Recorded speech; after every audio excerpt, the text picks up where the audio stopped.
В конце октября должен был состояться ваш большой сольный концерт.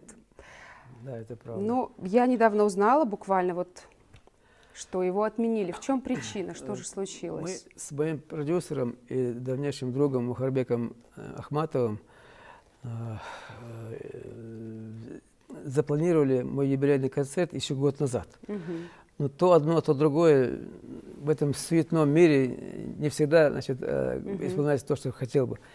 Вот. И это число нам дали, значит, в администрациях и чиновники. Оказывается, 29 октября это начало событий, трагических событий, значит, наших братьев в 92 году.